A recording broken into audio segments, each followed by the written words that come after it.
MP board class 10th के board परीक्षा के एग्ज़ाम स्टार्ट हो चुके हैं। नेक्स्ट पेपर आपका संस्कृत का पेपर है। क्या करना है, क्या पढ़ना है, क्या क्या एग्ज़ाम में आएगा, वो सभी जानकारी आपको इस वीडियो में मिलेगी। सबसे पहले तो समझ लीजिए कि मेरे द्वारा कोई भी आपको फर्जी, फेक या गलत जानकारी नहीं दी जाएगी। कोई भी क्वेश्चन ऐसा नहीं दिया जाएगा जो कि फालतू हो, फेक हो या फिर आपके एग्ज़ाम से रिलेटेड नहीं हो। इसके अलावा एक बात और आप ध्यान में रख लीजिएगा कि एग्ज़ाम में एमपी बोर्ड की तरफ से सख्ती है। आप किसी भी प्रकार के फर्जी पेपर के भरोसे नहीं रहें। पेपर आपको कोई भी अगर देता है तो वो फेक और फर्जी ही होगा।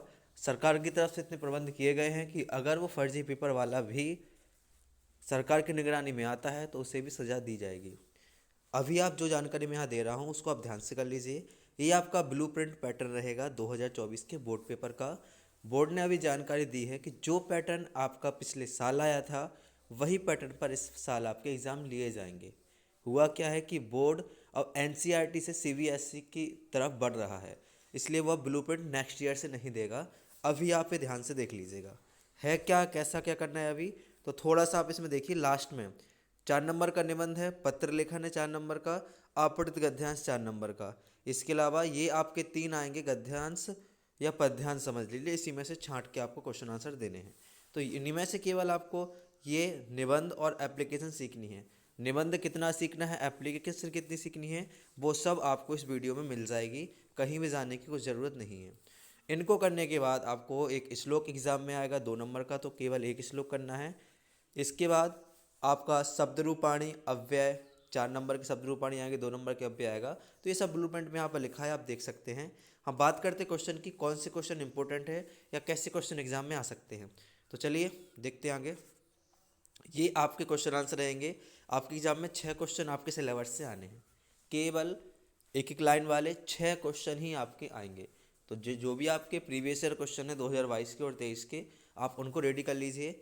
मेरे द्वारा यहाँ पर क्वेश्चन सेलेक्ट किए गए हैं। लोके महतो भयात का मुच्यते, एक फर्स्ट क्वेश्चन है। सेकंड रहेगा कृषक किम करोति स्वयं, वसंतस्य गुणाम का जानति, का पिप्सितः म्रियते, सरसा शोभा कैन भवती। इन क्वेश्चन को आपको कर लेना है। और आपके लिए बता दूं कि अगर आपने मेरा हिंदी का पेपर 10th क्लास का देखा हो तो आप उसमें देख लीजिएगा, बहुत से क्वेश्चन जो मैंने क्वेश्चन आपको दिए थे उन्हीं में से आए हैं। मेरी कोचिंग के स्टूडेंट्स का जो मैंने कॉपी बनवाता हूँ, नोट्स बुक बनवाता हूँ, उससे एक भी बाहर क्वेश्चन नहीं जाता है और ना ही जाएगा। इसके बाद यहाँ पे कुछ क्वेश्चन और लिखे हैं। बसंतस्य गुणम का जनति, बलभवत हिमकर कुत विराजते, नरणम प्रथम शत्रु का, और निर्धन कथम वित्त उपार्जते। इन सब के अलावा एक पत्र आता है एग्ज़ाम में। तो जो पत्र आपका आता है वो अभी तक अवकाशार्थ प्रार्थना पत्र एग्ज़ाम में पूछा जा रहा है 5 दिन की छुट्टी के लिए। तो उसके अलावा निबंध आता है। तो निबंध में आपका संस्कृत भाषा महत्व रहेगा या छात्र जीवनम या अस्माकम विद्यालय रहेगा। इसके अलावा हम देखते हैं तो ये आपके एक पद वाले रहेंगे, एक शब्द में उत्तर आते हैं। आपने ध्यान से कर लीजिए, इंपॉर्टेंट है ये। केशाम माला रमणीय का पिप्सितः मृत्यते, उदय समय असमय चा का रक्त भवती, प्राणेभ्यपि का रमणीय, और गत इतस्यामिनी पादे प्रत्यय असित। इनके बाद ये आपके रहेंगे यहाँ पर सत्य सत्य और रिक्त स्थान की पूर्ति कीजिएगा। तो इनको आप ध्यान से देख लीजिएगा। महान रिपु तस्में पदे वो विशेषण क्या। तो देखिए, महान और रिपु, विशेषण और विशेष होता क्या है। विशेष मतलब जिसकी तुलना की जा रही है, विशेषण मतलब जिससे की जा रही है। तो यहाँ पर रिपु मतलब राजा की तुलना क्या हो रही है, महान है। तो राजा हो गया अपना क्या, रिपु विशेष, और महान हो गया विशेषण। सेकंड में लिखा है गच्छनि, इतस्मिन् पदे कौन सा लकार होगा। और तीसरा लिखा है कुटिलाम, इतस्याम पर्याय पाद खाली स्थान असित। तो इन सबको आपको देखना है। सत्य असत्य में देखते हैं तो 6 नंबर के एग्जाम में सत्य और असत्य आते हैं। अगर आपको सत्य असत्य अच्छे से आ रहे हैं तो आप सबको भर दीजिए, अगर नहीं आ रहा है तो सभी में आप आम डाल करके आ जाइएगा। 6 में से हमेशा 3 या 4 सत्य होते हैं, बाकी 2 या 3 असत्य होते हैं। तो आपको सब सत्य करके आने हैं। इन सब के अलावा ये रहेगा निबंध, बिल्कुल सरल ईजी रहेगा, जो मैंने अपनी कोचिंग में यहाँ पे स्टूडेंट्स को दिया था। आप इसको ध्यान से कर लीजिएगा। इसका स्क्रीनशॉट लेकर के इसे आप नोट कर लीजिए।